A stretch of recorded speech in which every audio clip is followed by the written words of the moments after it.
We are live.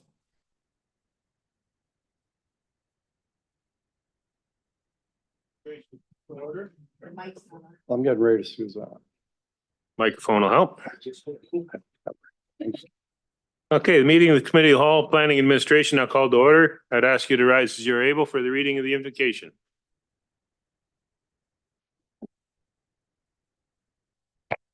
As we come together today, we recognize the great responsibilities laid upon us. Our council will always strive to understand the needs of the people we serve and to use power wisely and well. Our purpose is to establish and maintain a city of prosperity and righteousness where freedom prevails and where justice rules. Let us also not forget those who serve our community and who are no longer with us so that we can continue to do the work we must in their memory. Thank you. Seated. Has the roll been taken? Through the chair, roll call has been taken. Thank you. Before we begin, I'd like to share that effective May 2nd, Nicole Wilmot assumed the role of Acting Commissioner of Community Development. In her previous role as Chief Planning Director of Planning Services, Nicole demonstrated exceptional leadership and dedication, contributing significantly to the development and approval of city's official plan and implementing a more streamlined planning process with the launch of the city's new development application process program. With her extensive experience and proven record of excellence, I am confident that Nicole will excel in the new capacity. Welcome, Nicole. I'm also pleased to share that Joe Muto has assumed the role of Acting Chief Planner Director of Planning Services. Prior to joining the city as Manager of Current Planning in 2017, Joe held various positions with the Region of Halton, Ministries of the Attorney General, Environment and Municipal Affairs and Housing, and the City of Hamilton. I'm certain Joe's extensive experience and knowledge will continue to be of significant benefit to the city. So please welcome me in wishing Joe and Nicole continued success with the city.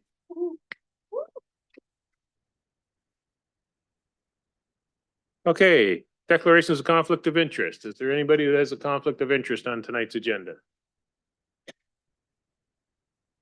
Seeing none, are there items for consideration or consent that would like to be separated? Councilor Scoli. 7.1.2. Any others? Councilor McCurry. 7.1.1. Okay, seeing no further. Counselor Hunt. Oh, my apologies, Councilor Hunt. 7.1.3. Okay.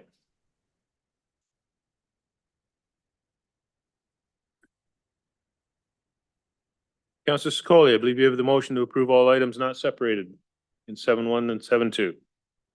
I do believe, moved by myself, seconded by Counselor Sullivan, that all items for consideration and consent in 7.1 and 7.2 not separated for discussion purposes be approved. Thank you. And if the clerk would please read the items being voted on. Through the chair, the items subject to the vote are 721 Brentford Immigration Partnership Annual Report and 722 Minutes.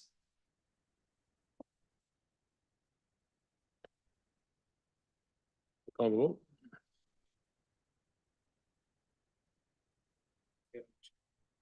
Mine's not coming up. You want to vote in the affirmative or negative?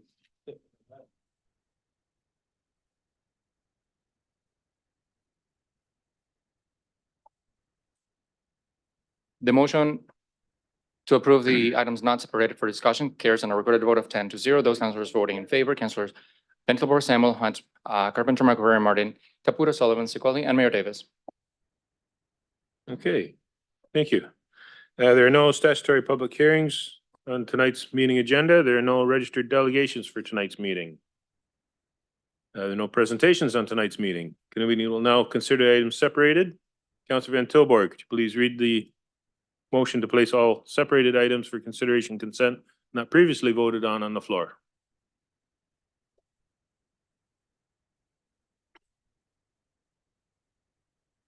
Motion to, I can't even read it. Move items for considering consent not previously voted on for discussions on the floor. Moved by myself, seconded by my word mate, Counselor Samwell.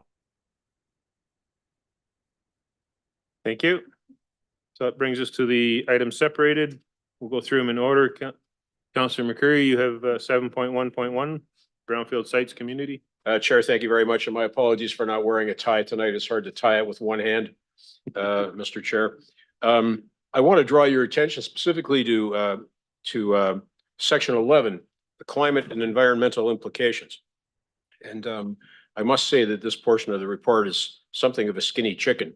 Can we perhaps be more explicit with respect to the environmental gains and losses that we observe when we are remediating brownfields? I know it's a huge boon to the environment, but if I recall the Mohawk Greenwich site, there was some immediate negative impacts with respect to the cleanup there.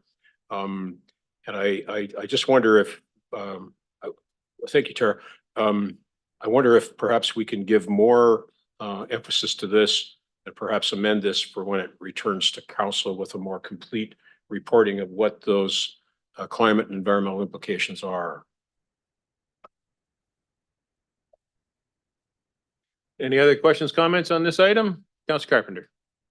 Yes, thank you for bringing this forward. I'm very supportive of this program. I'm just wondering that when we do the review, we're always hearing from the local RIA board saying, how can we help you? And one of the ways they can help us is by understanding what these grants are and what properties they're on. So when they're talking to clients in the community, they can make that aware of them. So can we make sure that organization is kept up to date on all the opportunities that exist in our city through Brownfield, BIF TIP, and all the other grants? Thank you. Okay, seeing nothing further on this, we'll call the vote.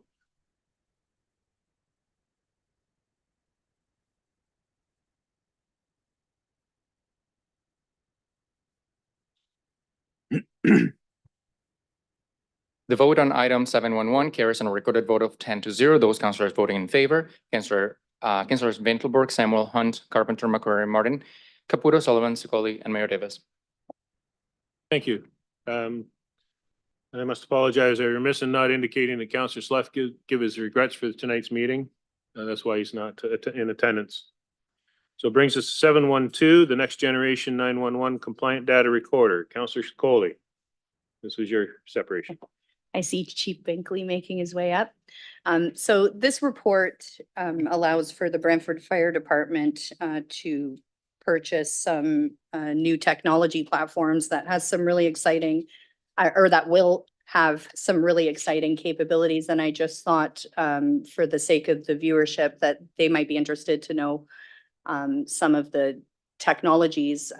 What caught my eye here is that people will be able to communicate with 911, not just over the phone. And, with the new generation, I don't even know if my daughters know how to answer the phone. They text and they FaceTime, right? So this new platform will provide for the ability for you to receive 911 texts and FaceTimes and using other multimedia platforms. I just thought I could give you the opportunity to share what that would look like and when you think that'll be coming online. Through the chair, Fire Chief Todd Binkley. Yes, the transition to the new platform will allow the public to communicate with our 911 dispatch staff through other platforms besides traditional voice, including text, video, and other social media platforms. The goal for implementation of the 911 system is March of 2025. And this new system will improve your communications as far as recording these calls. Can you explain how it will be operating differently than the current technology? Through the chair, the current technology will only allow us to record phone communications and our radio system. So the new communication will allow us to capture those other medias as well. Very good. I'm excited to see us moving forward with this. I hope it doesn't get pushed back because I think it's necessary. Thank you. Any other questions, comments? Seeing none, we'll call the question.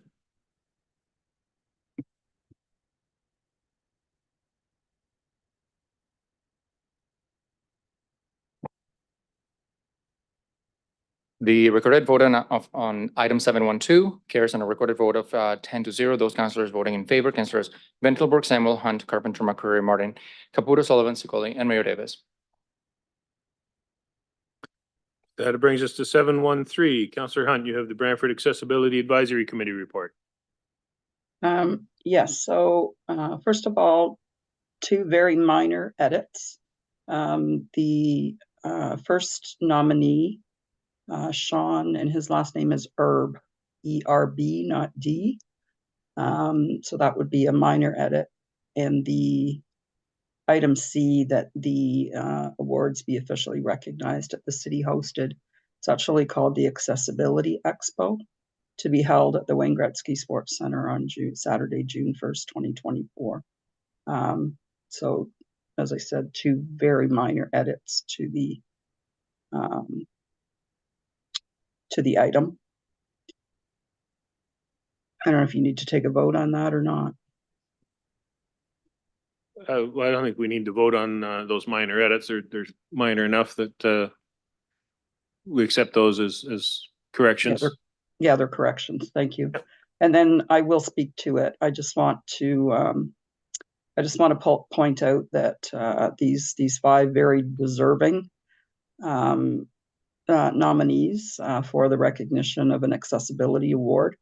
They are very deserving. This is the first time that the city has been able to have the accessibility awards program since COVID. And so I'm very pleased to see that we're back on track with recognizing accessibility champions in our community. And also just from my standpoint personally, I was back in 2012 the chair of the Accessibility Advisory Committee when we floated the idea of starting to hand out accessibility awards. So it brings me great pleasure to put forward the five nominees that are before us tonight. Okay, thank you. And it's good we're getting one more step back to normal after COVID. Anything further on this? Seeing none, we'll call the question.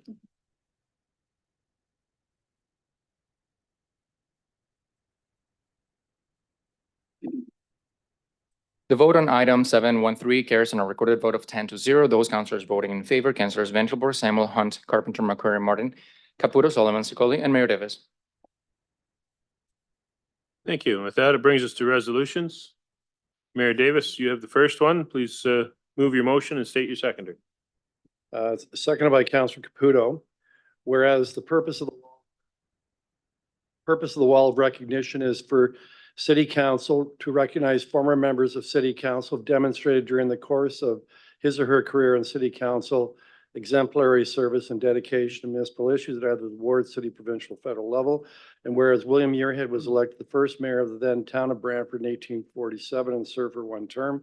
And whereas the Wall of Recognition policy requires that in order to be considered for induction to the Wall of Recognition, that a member has served a total of 10 or more years on Brantford City Council. Now therefore be resolved that the requirements of the Wall of Recognition policy be waived in order to induct William Muirhead into the Wall of Recognition. And B, that the Brantford Heritage Committee be requested to support the research of William Muirhead's service history to be erected at City Hall. And if I might speak to this, Mr. Chair. So this arose 2 months ago. I was contacted by an Ian Muirhead, a direct descendant of William Muirhead, who lives in Vancouver. And he contacted me to tell me that he has an original oil portrait and a musket that was owned by the first mayor of the then town of Brantford, which became the city of Brantford, and that he wanted to deliver that, give it to the city.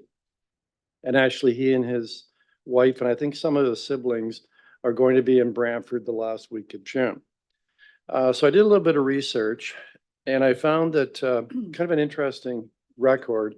William Muirhead established the first Bank of Montreal branch here in Brantford in the 1830s. So he was one of the original bankers and was well known to the business community at that time because he was instrumental in the financing of a number of the businesses that grew into the industrial powerhouses that we had here at the turn of the 18th century. Also, interestingly enough, on April the 19th, 1830, there was the surrender of the Brantford Town plot negotiated with Six Nations. And actually, Mr. Muirhead, he was the first person to purchase a lot that became available the following fall by auction. Lot number 8 on the north side of Colburn Street. And so Brantford became incorporated as a town in 1947. And that was in July. And September 6, 1987, they had the first municipal election. There were 7 councillors elected for 7 wards. He was one of 7. And they met, the first meeting was on September the 9th.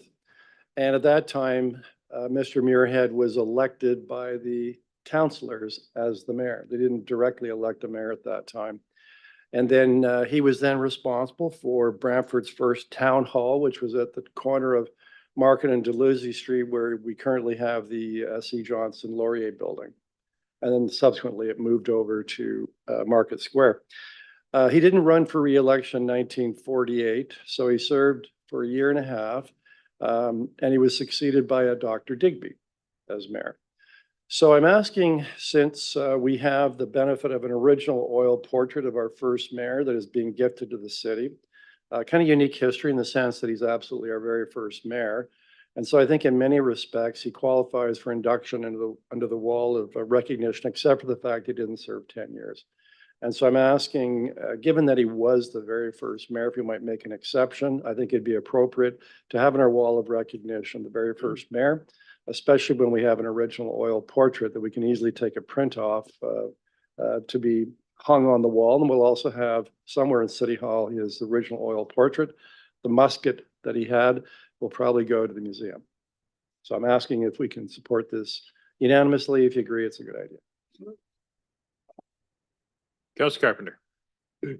I can support this, but I think we should maybe go one better. We should give a special place in City Hall for the first mayor ever of the city of Brantford, or the county, or the township of Brantford. We should have instead of necessarily being on the wall of fame, as we call it, it should be in a special spot. This is the first mayor of our city. And if we could hang the musket and the picture there, that would be awesome. I just think that we should make that special place, City Hall, and I'll leave that up to the mayor so that, the wall of recognition, this would qualify, but it should stand out. That's what I'm saying. Thank you. Any other questions, comments? Mayor Davis. Yeah, and actually, we were contemplating something like that. We were thinking on the wall of recognition, we could pull off a print of the oil portrait, which could go on to the wall of recognition like many of the other inductees, and then somewhere else, likely in the main foyer or perhaps in this chamber, the actual original oil portrait. Okay, seeing nothing further, we'll call the question.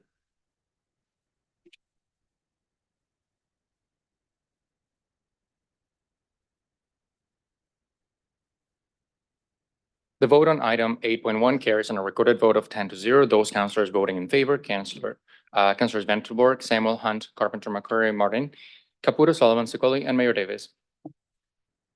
Okay, resolution 8.2, Mayor Davis, you're up again. Yeah, and seeking a seconder on this one. Yeah, seconded by Councillor Samuel. And I'll just tell a prelude. This is a motion that was given to us by AMO.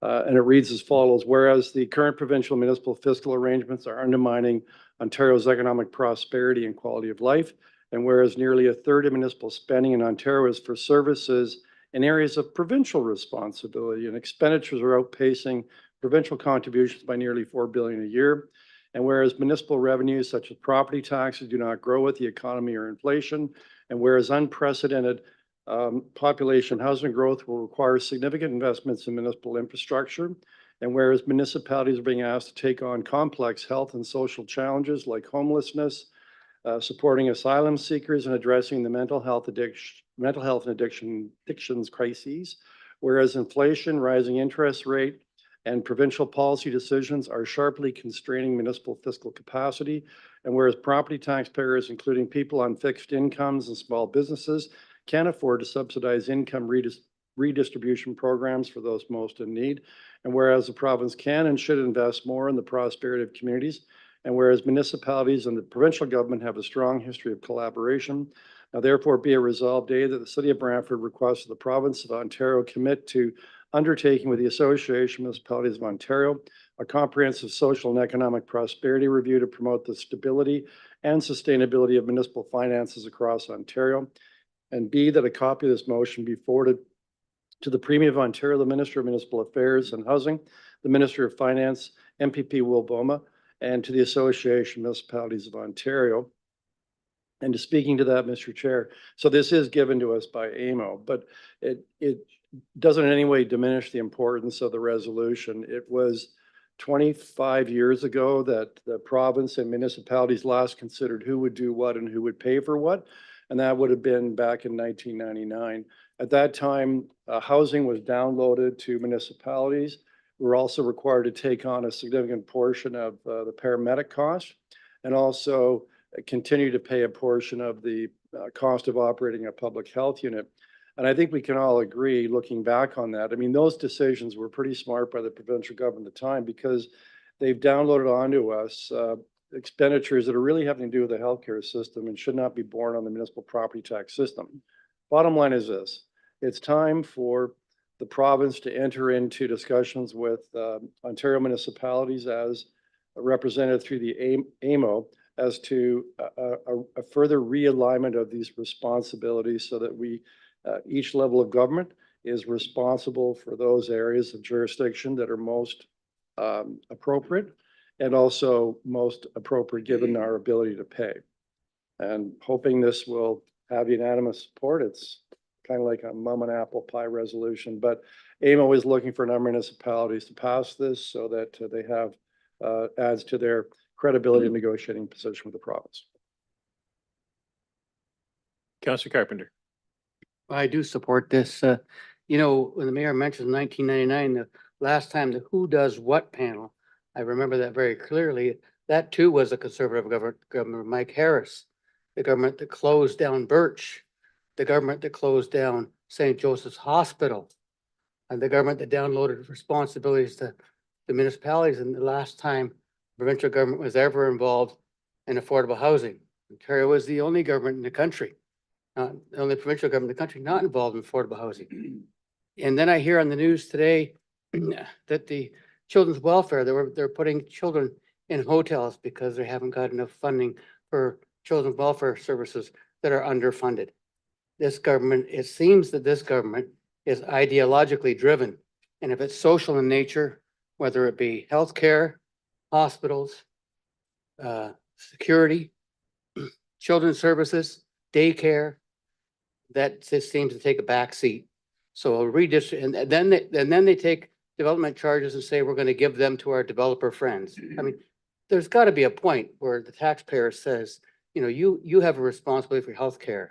You have a responsibility for taking care of children. You have a responsibility. That's not a municipal responsibility. And housing is a provincial responsibility. That's not our responsibility. The local taxpayer should be paying for the local roads and services, and they shouldn't have to pay for it. The last time they did it as well was another thing that they did. They said, well, we're going to save you 1% tax increase on your school board taxes, and we're going to eliminate school board taxes flowing from municipalities to school boards. We're going to have it all flow to the provincial government, and then we're going to dole it out on a per student basis. And ever since then, Toronto school boards have been in financial difficulty. They had to close their pools, they had to close their gymnasiums, close all their after school programs.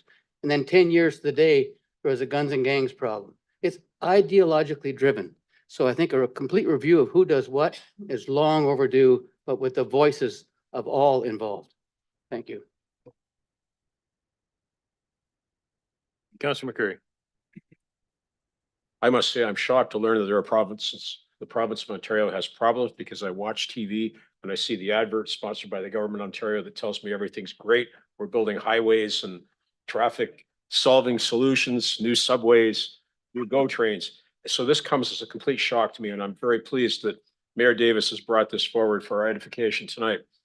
I hope that Mayor Davis will also search out a similar resolution to go after the federal government, because everything that Councillor Carpenter said about the province, ditto for the feds. So I support this. Of course, it's, you know, more and more gets put on the backs of municipalities, and we can't afford to do what we do now. And people have reached the breaking point. You know, $1.61 for gasoline. God knows what it is for chicken. That's why people are growing them in their backyards now, because they can't afford to buy chickens. Can't afford to buy chickens and heat your house both. I would like the blessing of the mayor to consider my suggestion here as friendly, that we also copy the leaders of the two opposition parties with this resolution. Thank you. Friendly, it's friendly. Yeah. Yeah, and I think one of the most important ones here is the affordable housing piece. There was a time when affordable housing was funded 1/3 from the province, 1/3 from the federal government, 1/3 from municipality. And we've had some builds recently where it was pretty much 100% the municipality paying for affordable housing. We need to get back to some stable funding for housing that's predictable so that we can plan better for meeting this important need in our community. Seeing nothing further, we'll call the question.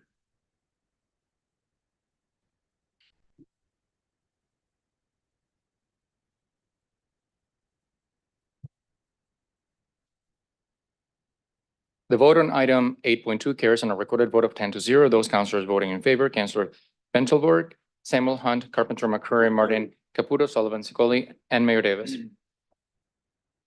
That brings us to 8.3. Councillor McCurry, this is your resolution. Chair Martin, thank you very much. I, of course, am the mover. Councillor Sikoli is going to be the seconder tonight for this resolution. And with your leave, I will read it, Mr. Chairman. Whereas the Brant County Health Unit was established by regulation passed by an order in council dated 17 December 1945. And whereas the Brant County Health Unit is governed by the HPPA 1990, H7 and RRO 1990, Reg 559. And whereas the boards of health for the Brant County Health Unit and Haldeman Norfolk Health Unit have reached a decision to pursue the next step of a merger by signing a letter of intent to merge. And whereas the proposed amalgamation of the boards of health for the Brant County Health Unit and the Haldeman Norfolk Health Unit would diminish the city's representation on the merged board and put less emphasis on urban health issues faced by Brantford's population. And whereas the proposed amalgamation would result in a diminished interest in any assets owned by the Brant County Health Unit, but paid for by the contributing municipalities. And whereas 30% of public health units representing 2/3 of the population of Ontario are governed by regional or single-tier municipal councils. And whereas in the city's review, efficiencies could be gained from realizing operational synergies by using existing resources within the city to complete the mandate of the health unit. And whereas the integration of the health unit into the administrative structure of the municipality is estimated to save its funding partners, city and county, over $2 million annually. Now, therefore, be it resolved that staff be directed to review the process necessary to integrate the operation of the Brant County Health Unit into the administrative structure of the city of Brantford, including any legislative changes necessary to bring that into effect, and that the clerk be directed to forward a copy of this resolution to the Honorable Will Boma, MPP for Brantford Brant, and to the Honorable Sylvia Jones, Minister of Health. And I do believe that I have overlooked some of the amending clauses here, Mr. Chairman. One of which is whereas the city does not agree with the proposed amalgamation, and the other amendment, which is in the body lower in what I'm reading, is the clerk be directed to forward a copy of this resolution, not just to Will Boma MPP and the minister, but also to the Honorable Bobby Ann Brady MPP, Haldeman Norfolk, Her Worship Amy Martin, Mayor for Norfolk County, the Honorable Sylvia Jones, who's the minister, and the Honorable Doug Ford, Premier of Ontario. And Mr. Chair, let me speak to this briefly. So way back many years ago, I was a member of the Brant County Health Unit Board of Directors for 5 years, during which time I was the chair for a year or two at least. And at the time, as it is now, it's an organization with some pretty darn good frontline staff and managers, second to none in terms of providing local health care within the city of Brantford and the province of Ontario, for that matter. I've recently become involved with the health unit again, being delegated by this council, and let me thank you all very much for that, to be a member of this health unit representing the city of Brantford's council. And I became very concerned very quickly with respect to the direction that this proposed amalgamation is headed in. I don't feel that it's in our best interest. I think as it stands now, we have 4 reps from province, 3 from city, 2 from county. And yet the city of Brantford has not been able to place a chairman at the head of that organization for I don't know how long, perhaps as far back as when I was the chair some 15 years ago. And I can only say that our lack of control over our own destiny with respect to the health needs of our community, to the exclusion of, rural needs, will not grow any better if this is amalgamated with the Haldeman Norfolk health unit. I would say that members of council know full well that we received correspondence last week from a Toronto lawyer acting on behalf of not the board of directors, because that was never approved by the board of directors. That was acting on behalf of the chair or the vice chair of that organization only. And we received more information today, which was told to us was a correspondence of the Brant County Health Unit, but it was not approved by the Brant County Health Unit. That was an action of either the chair or the vice chair of that organization. So there are some issues with respect to the governance of that organization, which will only get worse if we allow this amalgamation to take place. I firmly believe, as do I think a number of our councillors here, that the future for public health in the city of Brantford to serve our citizens properly belongs in this building as a function of municipal government, taking into account the fact that we have a partner in the county of Brant rather, and the model that we develop may look an awful lot like our social services committee in the fullness of time. So I would urge everybody here today to support this. A careful reading tells you that it's simply giving our staff direction to come back and tell us how we would do this at a later date. Okay, so let's get that done so that we've got this in our pocket for when this starts to go south on us. Thank you. Councilor Caputo. Thank you, Mr. Chair. So being as this is an information gathering that we're looking at here, I do have a couple of questions to CAO Hutchins, if possible. And that, Brian, have you had any previous experiences in having an embedded health unit in your past relationships and or functions you had as a city?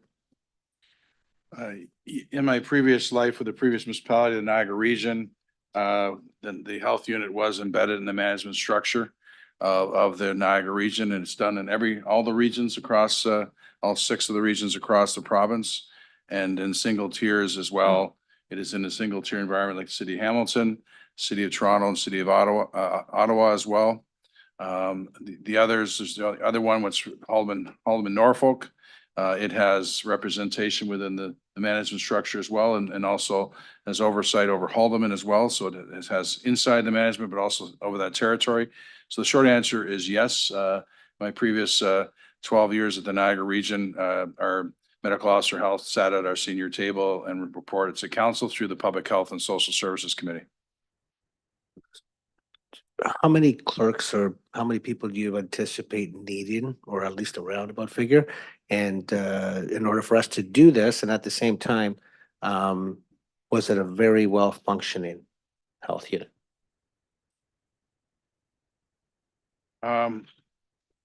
I would say that the Niagara Region Health Unit was very effective during those times, those 12 years I was there. We had a medical officer health, Dr. Robin Williams, and 2 associate medical officer health, and the administration was run centrally through our finance unit and our HR unit, as well as our facilities, and they were in the same building we were for most of that time, so it worked very effectively, yes. So finally, without having a report brought in front of us, and after looking at the motion here, looking at 2 million, what do you believe would be the fiscal responsibility that would come from potential savings by doing this, and what that would mean to our ratepayers in the city of Brantford? As was cited earlier, again, the report will have more details. It is in the resolution, and going through the budget, looking at things like facilities and other administrative costs. We feel that could probably be a savings of over $2 million to the ratepayers or taxpayers in the city and the county. Thank you. So I also am a member of the health unit. I sit on the board, and I have always stated that when I'm at the health unit board, I wear my health unit hat and I do whatever is right and you know, for that group and for everyone involved. I also have a counselor's hat that I have to put on when I'm here as well, and I'm also looking at it from the benefit of all the residents of Brantford and what this possibility could do for us. So I will support this motion to gather information, and I hope that everyone else does as well. Councillor Secoli. Thank you, Mr. Chair. I'm gonna attempt to speak candidly without crossing any lines here, as I have served on the health board last year. And, you know, I'm far from an expert on in many fields, but governance is something that I have a strong background in and I do understand.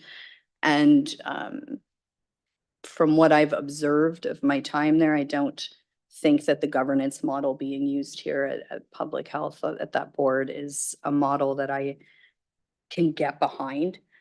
Things seem to have gone a little bit rogue there, with decisions being made by very few people with very little input from the board. This is my experience. I won't speak for anyone else. As far as the merger goes, though, I really fail to see how this merger will greatly benefit the residents of the city of Brantford.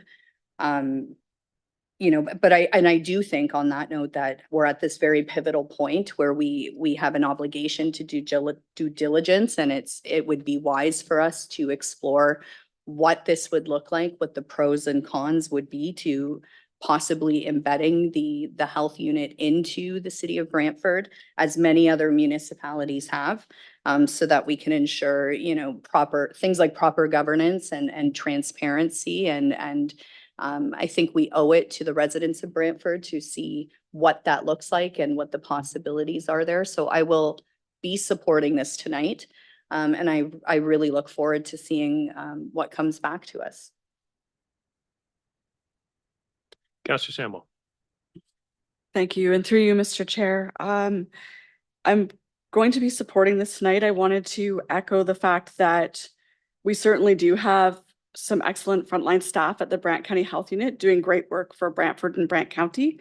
And I think that it's an interesting idea to review this process and to just see what it would take to look at this, just so that we can ensure that we're keeping the focus on the citizens of Brantford and Brant County and making sure that they're getting the care that they deserve from the Brant County Health Unit. So thank you. Mayor Davis. Thank you, Mr. Chair. I also will be supporting this resolution, and there's two components to it. One is that we have staff give us a report on embedding and what that would entail and what the benefits or disadvantages of that might be. And then secondly, though, it also says that we're opposed to the merger, and that's very clearly in the action phase of the resolution. I want to make it clear that I'm very much opposed to this merger. And I say because, one, I quite agree that it'll dilute the control and the focus, the excellent focus of our health unit, where we now have a fine balance between urban health issues and rural health issues, kind of reflecting the balance between the County of Brant representation and the city of Brantford. We move into this larger association with Haldimand Norfolk. There'll be a greater emphasis undoubtedly on rural issues because they are in nature more rural than they are urban. My understanding is the proposal is that although we'll be paying half of the local bill, we'll only have 25% of the representation at best on the board. So it dilutes even further the ability to properly govern the organization, to make sure that there is a proper emphasis on issues that are centric to Brantford. And, you know, frankly, I've yet to hear anything that convinces me that this merger is in Brantford's best interest. It certainly is in the interest of the province. It makes it easier for them to control health units if there are fewer health units. Undoubtedly, it would have a benefit to Haldimand Norfolk. It would give them access to a health unit with a much greater scale than what they have now, where their health unit's embedded in Norfolk. So I see the advantage for everyone except us here in the city of Brantford. And the other thing I'm concerned about very much is this whole process we've seen over the last 2 weeks, where we're being basically lectured to that, you know, we can't raise questions about this merger, which I find really hard to understand, because even this morning, we received an email from Ministry of Health employee in response to the embedding proposal, telling us as follows, that should you wish to pursue this approach, the Ministry of Health and Ministry of Municipal Affairs and Housing would require a very detailed request business case proposal. The business case would require the explicit approval by the Board of Health and the support of all the local municipalities in the areas served by the Brant County Health Unit. Well, let's reverse that and say about a merger. It seems that there's a double standard here, that what would be expected of embedding is not expected of a merger. We haven't seen the business case or proposal. Our support has not been sought.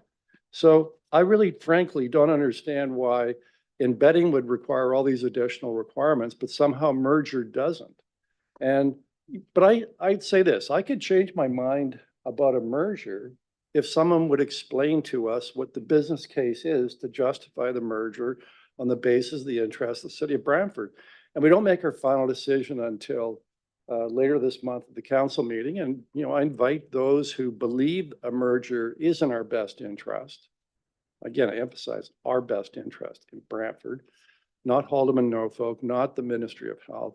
I invite them to come to the council meeting and explain to us what the business case is and how it will benefit us here in Brantford. Thank you. But until then, I'll vote against it, or vote for this, voting against it. Clear as mud which way you're voting there.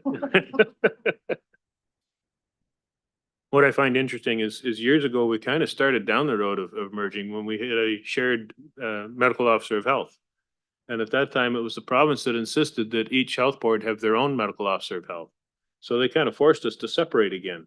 And now it's the province is encouraging mergers. So it's quite hypocritical of the province to go one way at one point and then reverse themselves. And as the mayor said, that they don't need our permission to consider a merger. They don't need our approval, but we need all kinds of approvals if we want to embed it in the city. So this is something that we certainly have to look into, and I look forward to a report from staff explaining what the steps are and what the requirements are, because I fully support what's on the floor here today, because it's we've seen with the LHINs that regional organizations governing health don't really help. There was a lot of problems with the LHINs and made things worse in a lot of ways. And I see this as going down the same road, which gives more credence to what's on the floor here today. We need to keep it locally to Brantford and Brant. And I think that once we get the report back, that it'll convince council that embedding the health unit in the city is the right way to go. So, Councilor McCreary. Chair, thank you. Your comments reminded me of something that I should have mentioned earlier. I was actually the chairman of the Brant County Health Unit when we struck an agreement with, I think it was just Norfolk at the time, to share our MOH, who was Malcolm Walk, because we had gone to a model where there's a CAO and an MOH, and quite frankly, there was an excess capacity of MOH resources here, and Norfolk suffered from lacking. And it was a very good arrangement that worked for a long time, and it probably would be beneficial, not just now, but into the future, provided we go in the route that we're going here. The other thing I wanted to mention, I don't know if I've mentioned it to members of this committee or not, but those of us that are on the health board were prohibited from sharing any of this information with the community or with members of this council, because pretty much all of this discussion happened in camera. In my opinion, necessarily should have been done in the eye of the public. And I can say that I do believe that there will be closed meeting investigations that come as a result of some of those meetings that were improperly held in camera. I say that in my heart, I believe it. I think in the fullness of time, we'll come to realize whether or not that was actually done wrongly. And I look forward to an investigation to clear up that stuff at some later date. Councilor Carpenter. I have some concerns with this resolution, and I'll tell you what they are. First of all, you know, we talk about the concern for amalgamation having a smaller piece of the pie. Kind of like what we did with our hydro board. You know, we sold our hydro board off. It took a share in the new Grand Bridge where we get less votes on the board. Happens from time to time. That was okay. The resolution says that the city is not in favor of an amalgamation. I'm not sure where I sit there because I don't have the information. But this resolution, if I vote for it, is saying I'm not in favor. I don't know that for a fact, but you're putting me in the position of having to say that. And I won't do that without the information. And I hear comments about governance and about chairs and about we can't be chair. And that sounds to me more like a control issue. We want to control the health board. Well, maybe we do. Maybe that is the direction. But I got concerns about, and I also see in the resolution that there's a $2 million annual savings. I wasn't part of any discussion about a $2 million annual savings. What meeting did I miss? These are the questions I ask myself when I see all this information before me. Well, what meeting did I miss? My ward mate, was she attended, she would have told me. And I'm sure she has missed the meeting too, if there was a meeting. But we have information before us that we're going to save $2 million. And then we even see in the newspaper that we pay 70% of the cost. That's not factually true. We pay 70% of 50% of the cost. Province pays 50% of the cost of the health unit. And the province has jurisdiction over the health unit. Now, if we were to embed it, we should be thinking about what we're going to do with the county. And we should have had a discussion with the county about this. That hasn't happened either. I see nothing like that here. I think this looks more to me like picking a fight as opposed to trying to find a solution. And that concerns me about this process. I understand that it's well-meaning and well-intended that we really want to try and protect the health unit, keep our services local, have a say in those services. I get that. But this process, the process is concerning for me. So I won't be supporting it today. I may support it when it comes back, we get some more information and I got some details, but right now I have no details. I have no idea what they're doing with the health unit, why they're merging, what the issues are. Thank you. Through the staff, can we have an explanation of the $2 million that's in this resolution? Is it, no? Oh. Okay. Point of order? Who said no? Did I hear Councilman Curry say no? Mr. Chair, I think that there would be aspects of this that would require us to go in camera because it would probably involve personnel decisions. And I don't think that's done in the best interest of anybody here tonight. And it was me that said no. And I apologize to that for Councillor Carpenter. I should have said point of order instead of no. Yes. Councillor Caputo. So this motion is to gather information. I don't think any of us missed any meetings. I think we're just gathering what opportunities are available to us to embed. And again, I'd be interested to see what that is and if it would be beneficial to us as a city or if it wouldn't be beneficial. But to not gather that information or not try to request it, pretty much, you know, we'd be doing an injustice to the people of Brantford for what is trying to be accomplished here. So the information that comes back could probably say that it's not possible, or here's this and here's that. But until we get that, it's pretty, I don't know how someone could turn and say they're not going to support something because there's not enough information when we're gathering information. Point of order. Yeah. The councillor impugned me by suggesting that I was about not having enough information. It also says we do not support the position. Councillor Van Tilburg.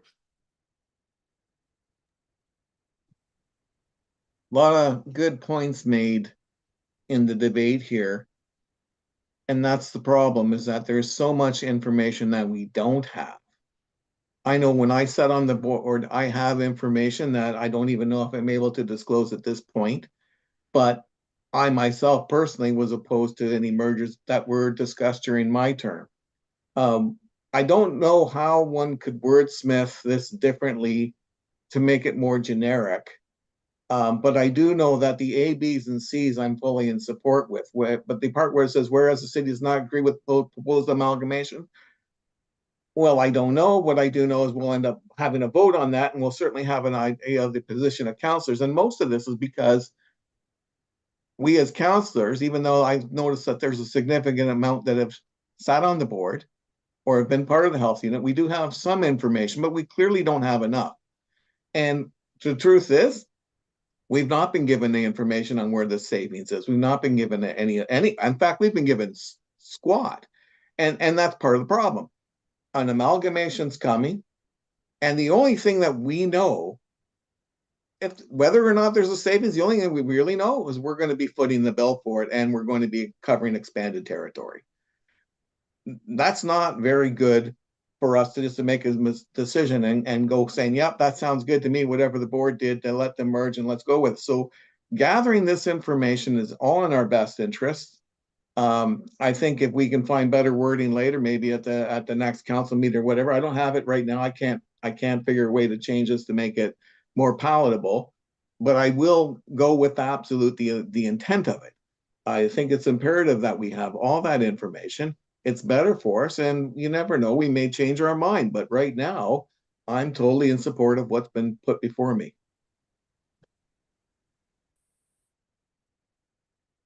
Councillor Sullivan. Thank you, Mr. Chair. I'd actually like to bring forth an amendment, and I'm hoping it would be considered friendly. That the line that says, whereas the city does not agree with the proposed amalgamation, that we add at this time to it. This way it gives us the opportunity, should some more information come forth that changes our mind, we've not cemented it in the original statement. Is that considered friendly?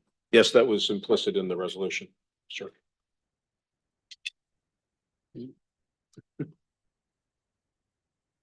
There's been a suggestion of a friendly amendment. As a seconder, we need your approval. It's to add at this time where it says about being opposed to the merger. It's been accepted by the mover To remove it? to accept the friendly amendment. Sure, yes. Okay. With that, the merger with Cambridge for the hydro companies was brought up with Grandbridge. This council was given a full business plan and a full explanation as to the benefits and possible risks and whatnot with that merger. And it was a decision of council based on a very robust report that we move ahead with that merger. To suggest that we should just blindly accept the health unit's recommendation that we merge without any information, I think is ludicrous. And that's why I fully support the resolution. Even without the friendly amendment, I certainly wouldn't support any kind of merger without some kind of details. So lacking the details, then I certainly couldn't support a merger. And I'm surprised anybody would say otherwise. So with no further questions or comments, we'll call the question. Oh, Councillor Carpenter. I'd like to move another amendment if I may. And I'd like to add a whereas the city of Brantford has not been provided any documentation or information or been consulted on the proposed merger. Be added. As a standalone clause or? No, where it do could you be want that? embedded within the whereases. Be another and whereas the city of Brantford has not been consulted or apprised of any information regarding the potential. Okay, so you merger. want that as a standalone whereas? Yes, yeah. Is that friendly to the mover? No, in fact, it's completely contrary to the correspondence we received from Health Unit, which says that after it's gone to the ministry, only then will there be any consultation with the vaguely described partners, one of them being us, who was threatened by a Toronto lawyer on the direction of the chair and vice chair. So I don't see that as being friendly or supportable. Okay. Was there a seconder for your amendment, Councillor Carpenter? It doesn't matter. It wouldn't See- pass. It wouldn't see- pass anyways. Okay. Councillor Hunt? All right, I was willing to second the amendment. I think it's been withdrawn. Well, if I have a seconder, I'll put it on the floor. Okay, it's on the floor. Moved by Councillor Carpenter, seconded by Councillor Hunt. Questions, comments? Seeing none, we'll call the question on the amendment. Oh, Councillor Hunt, is your hand still up from before, or did you want to speak to this? No, I'll speak to the amendment. I do agree that I think that stating it right in the resolution that we are without sufficient information to make a decision is putting it right there. We're sending this resolution to the MPP, we're sending it to the Minister of Health. And so we're stating right in the resolution then that we, as a council, feel that we do not have sufficient information to make an informed decision. Okay, seeing nothing further, we'll call the vote on the amendment.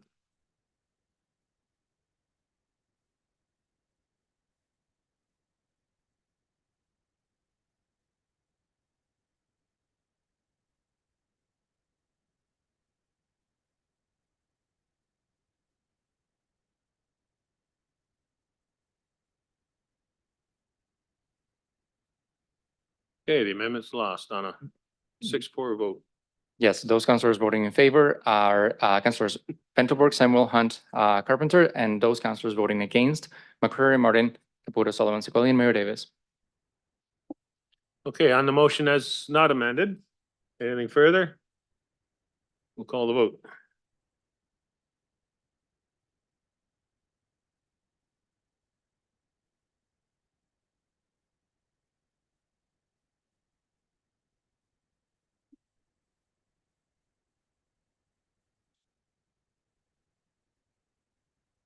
There was a friendly amendment, but the mood amendment failed.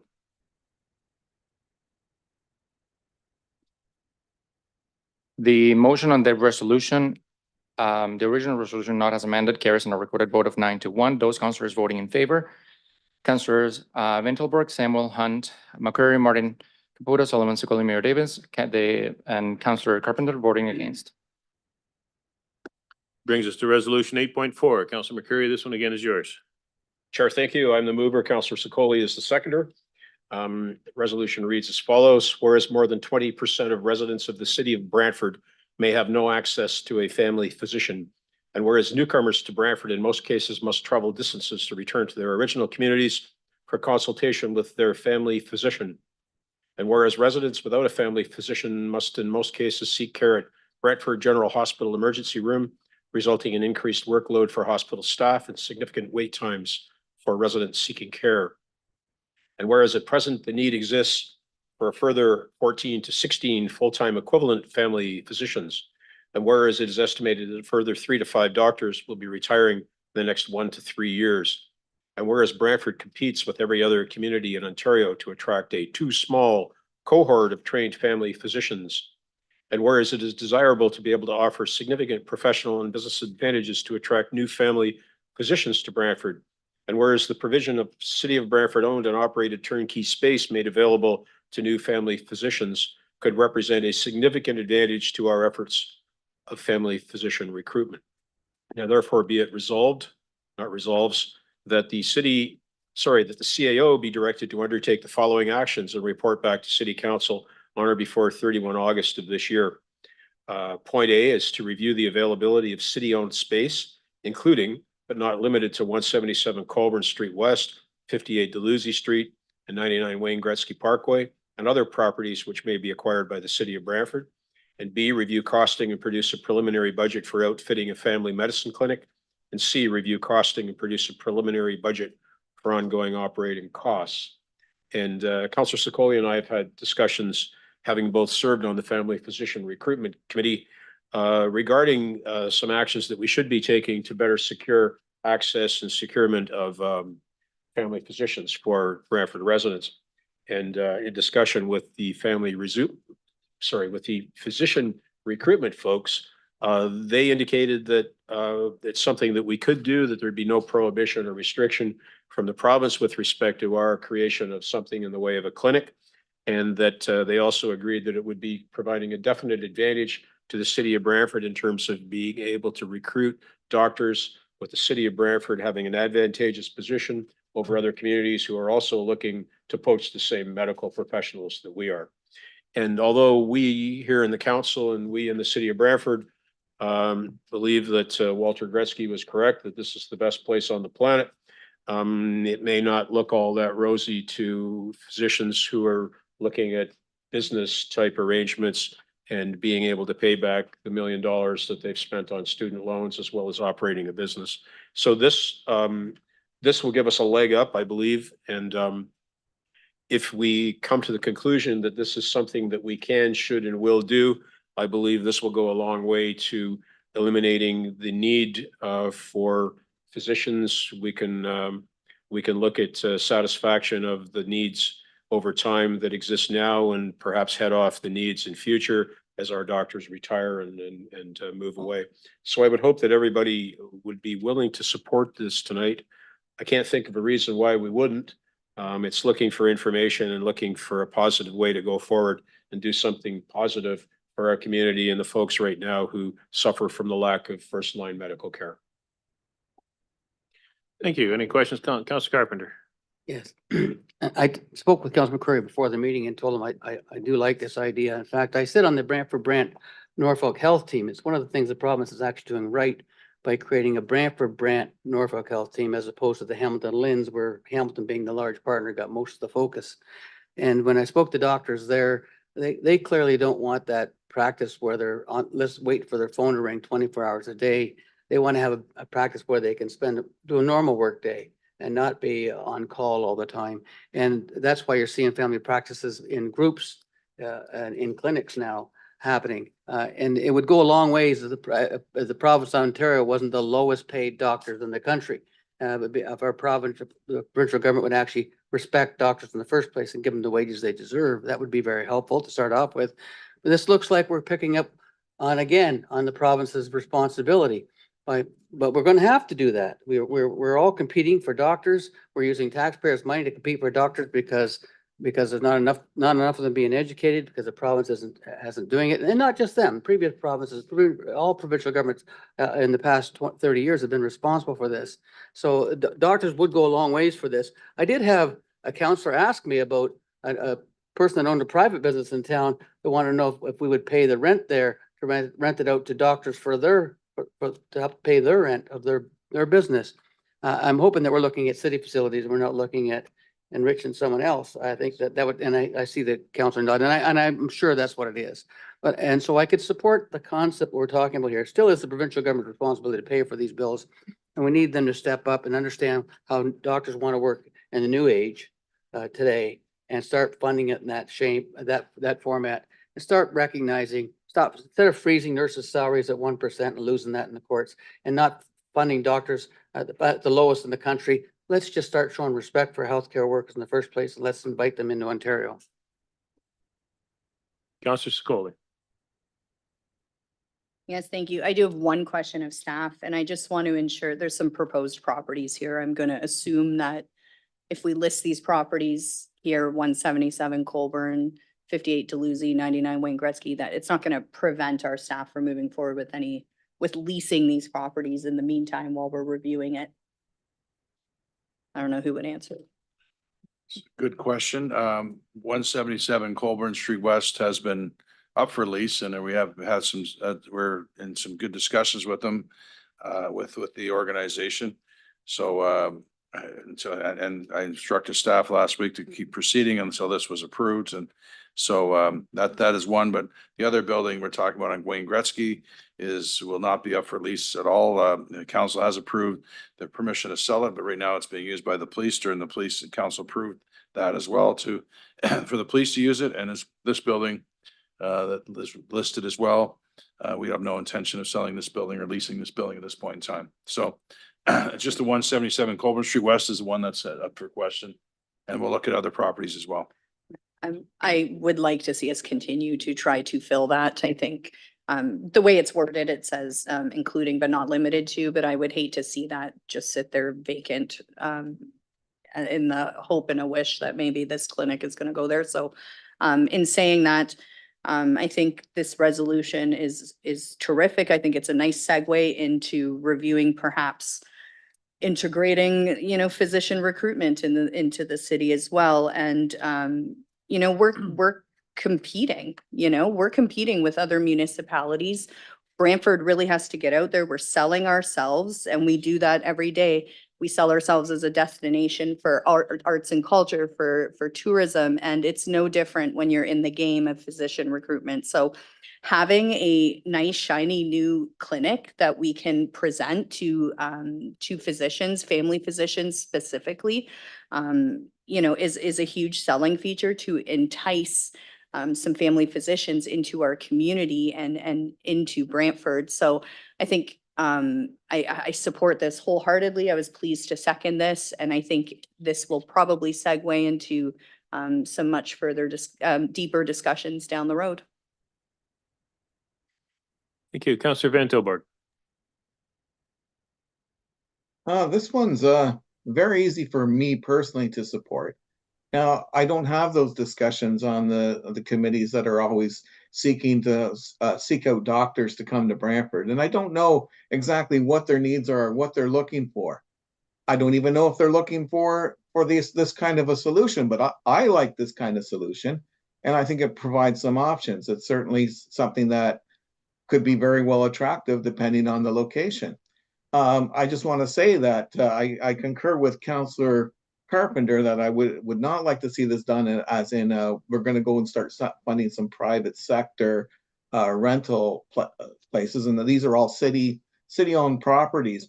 And in that way, I think that quite frankly, that reflects socialism, which is exactly what our medical practices have been based around for quite some time. So I'm very, very happy to support this. Councillor Hunt. So through you, Chair, to I'm going to guess our CAO, what would the potential of exploring community partnerships look like if we were to step outside the fact that this facility needs to be city-owned?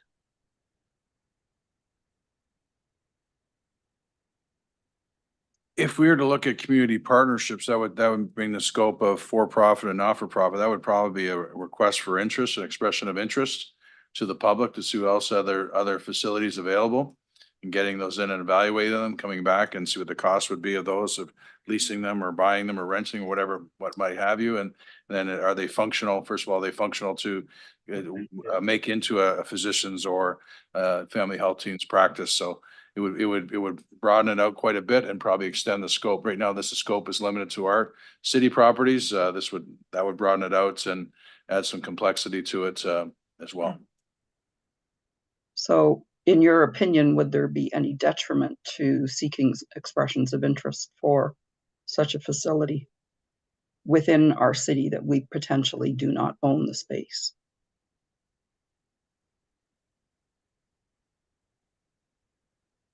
And I'm focusing on the word detriment. The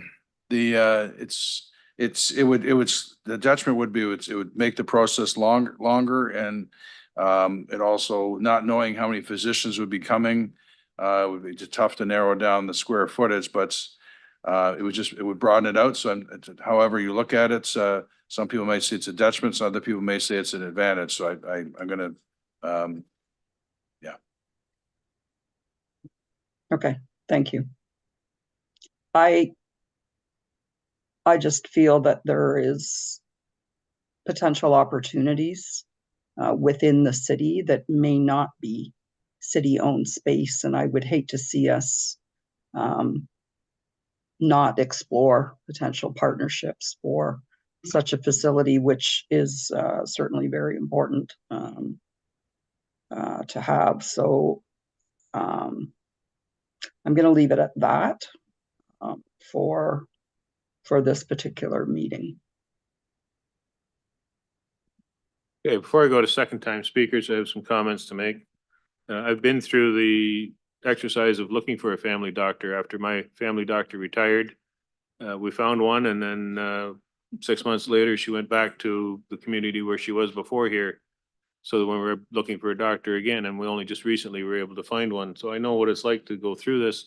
Anything we can do to encourage more doctors to come to Brantford, I certainly support. So I fully support what's on the floor here right now. One of the biggest problems for doctors is all the red tape that they have to do, all the computerized reporting. They spend more time on the computer making out reports than they do actually talking to their patients. And that's something that we need the province to take a look at and change that so that doctors can do what they're trained to do and be doctors instead of being clerks. Second time speakers, Councilor McCurry. Chair, thank you very much. And hearing some members of council talk about owning our property, I think back to a comment that Councilor Carpenter has made a number of times over the years that we should be in the position of owning affordable housing rather than creating opportunities with other people. And then we have, a lease which may expire in 20 or 30 years, and then we lose that unit. And that's why the wording is the way it is here, that I firmly believe that the space that we create an opportunity like this in has to be owned by the city of Brantford, okay? Whether that's a space that we own now or whether that's a space that we acquire, I think we need to look at the space and make our plans based upon the space available, rather than going into the community and seeking proposals from third parties. It's got to be our operation. It's got to be our baby, and we have to have full control over it with, no sunset date on it. So I hope that offers a little bit of clarity. There are a number of properties that have come across our desk that might be available, within perhaps a half a square mile of where we are right now, which would probably be, ideal. There may be other spaces. There may be other spaces in other city facilities. There are, hate to say it, but there's a couple of empty square feet in here. That's why it's in the resolution before us tonight. So there's a lot of opportunity here. It's a lot of work for the CAO, but at least we're keeping him busy. Right. Thank you. Councilor Caputo. Thank you, Mr. Chair. I think this is a great motion. We had this discussion previously when we were talking about trying to recruit doctors into our city. And I think I made a comment back then that we actually have more retiring doctors than we have graduating doctors coming through the pipeline. And I can't give the actual numbers, but I think we're coming up to 2032. We're going to have a huge dilemma in our hands with the amount of doctors and ESWs that are going to be needed as we move forward with an aging population and not having enough youth coming forward. I agree, as Councilor Carpenter said, the province owns these types of issues. They should be looking at how are they recruiting doctors.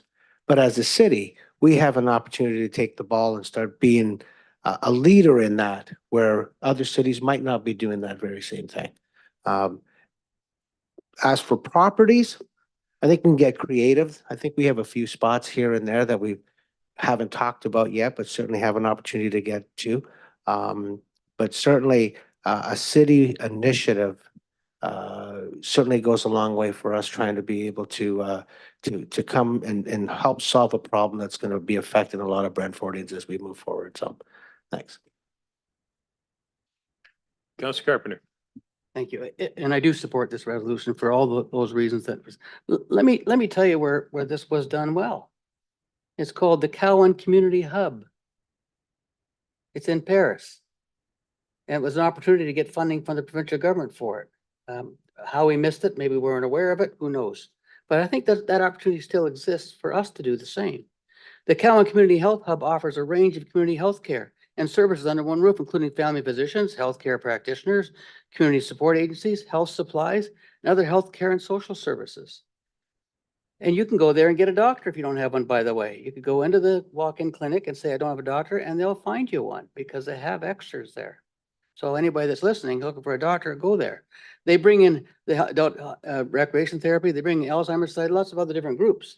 We have a lot of land that we cleaned up on Mohawk Greenwich Street, by the way, and we could put a health hub there if we were thinking about it.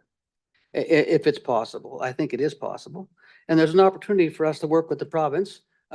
We have an MPP who's a member of the provincial government, hopefully has the ear of the health minister, and could do something for our health in our community by helping us here with a community health hub.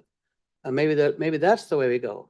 But in the short term, this is providing some space for doctors, and then there may even be some space in St. Joseph's Life Care Center. There may be some office space there. Who knows? As long as it's a community organization, it can work. So I'll be supporting this recommendation.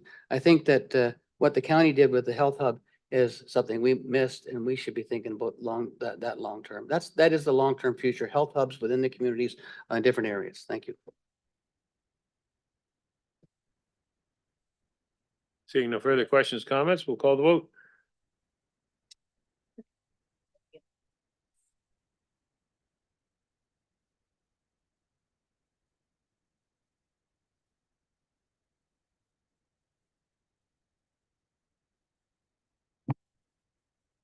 Item 8.4 carries on a recorded vote of 10-0. Those councillors voting in favor, councillors Ventelberg, Samuel, Hunt, Carpenter, McCreary, Martin, Caputo, Sullivan, Secoli, and Mayor Davis.